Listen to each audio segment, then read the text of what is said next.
कभी कभी हम सोच लेते हैं कि अब तो लेट हो गया, पर सच ये है, लाइफ कभी किसी एक स्टेज पर रुकती नहीं है।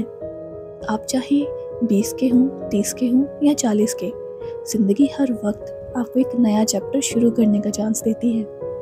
बस हमें ये मानना पड़ता है कि हम उस चांस के लायक हैं। अक्सर लोग कहते हैं, इस एज में रीस्टार्ट कौन करता है। मैं कहती हूँ, इस एज में ही तो करना चाहिए, क्योंकि अब आप ज़्यादा समझदार हो, ज़्यादा क्लियर हो कि आपको क्या चाहिए और क्या नहीं। पहले वाली गलतियाँ अब एसेट्स बन सकती हैं, बस नज़रिया बदलना होता है। ज़रूरी नहीं हर नई शुरुआत धूमधाम से हो। कभी कभी एक छोटा सा डिसीजन, जैसे कि अपने लिए वक्त निकालना या टॉक्सिक हैबिट से दूर जाना, वही रीस्टार्ट बन जाता है। बड़ी चीज़ें छोटी शुरुआतों से ही तो बनती है ना? आपको सब कुछ परफेक्ट बनाना ज़रूरी नहीं है।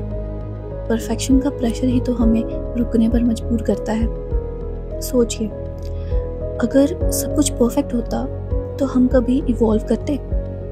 भागने के बजाय रुककर नए तरीके से चलना भी एक जीत होती है।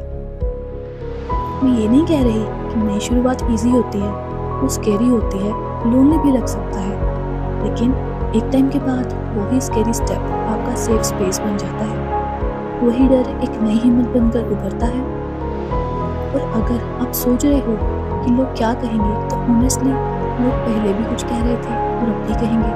आप तो बस खुद से ये पूछो, मैं अपनी ज़िंदगी किस लिए जी रहा हूँ, मैं किस लिए जी रही हूँ। खुद के लिए डिसीजंस लेना सेल्फिश नहीं, रिस्पॉन्सिबल होना होता है। स्टार्ट ओवर का मतलब सिर्फ करियर बदलना या नए गोल्स बनाना नहीं होता। कभी कभी इसका मतलब होता है खुद से प्यार करना, दोबारा सीखना। वो आवाज़ जो आपने इतने टाइम से दबा रखी थी, उसे दोबारा सुन पाना। अपनी ही कंपनी एंजॉय करना सीखना। अपनी रूटीन में छोटी छोटी चीज़ें बदलना, जैसे एक नई किताब पढ़ना, सुबह बिना फ़ोन के टाइम गुजारना या एक नया हॉबी ट्राई करना। ये भी एक इमोशनल रीस्टार्ट होता है। हीलिंग ड्रामेटिक नहीं होती, सटल होती है, सॉफ्टली, ग्रेजुअली। जिंदगी से प्यार करने का फॉर्मूला कॉम्प्लिकेटेड नहीं होता, वो तो छोटी छोटी जीत में छुपा होता है। जैसे एक दिन बिना ओवर थिंकिंग के जी लेना या बिना गिल्ट के रेस्ट लेना। आपने नोटिस किया, ये सब आप कर सकते हो हर एज में। और अगर कोई आपको याद दिलाए कि इस उम्र में तो उन्हें प्यार से मुस्कुरा के कहना, मुझे मेरे हिसाब से जीने दो।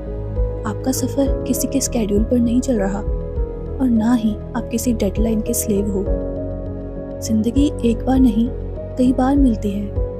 हर बार जब आप डिसाइड करते हो खुद को दोबारा चूज करना, हर बार जब आप हीलिंग को प्रायोरिटी देते हो, जब आप कह देते हो मुझे फिर से जीना है, इस बार अपने तरीके से। तो अगर आप भी किसी नई शुरुआत की सोच रहे हो, तो ये वीडियो आपके लिए एक जेंटल नज है। परफेक्ट मोमेंट का इंतज़ार मत करो, ये मोमेंट भी काफ़ी है। अगर ये वीडियो ने आपको थोड़ा सा भी इंस्पायर किया हो, तो एक प्यारा सा लाइक ज़रूर करें, अपने किसी दोस्त के साथ शेयर करें। और अगर आप ऐसी वीडियोस देखना चाहते हो, तो चैनल को सब्सक्राइब करना ना भूलें, क्योंकि हीलिंग की ये जर्नी हम साथ मिलकर चलेंगे।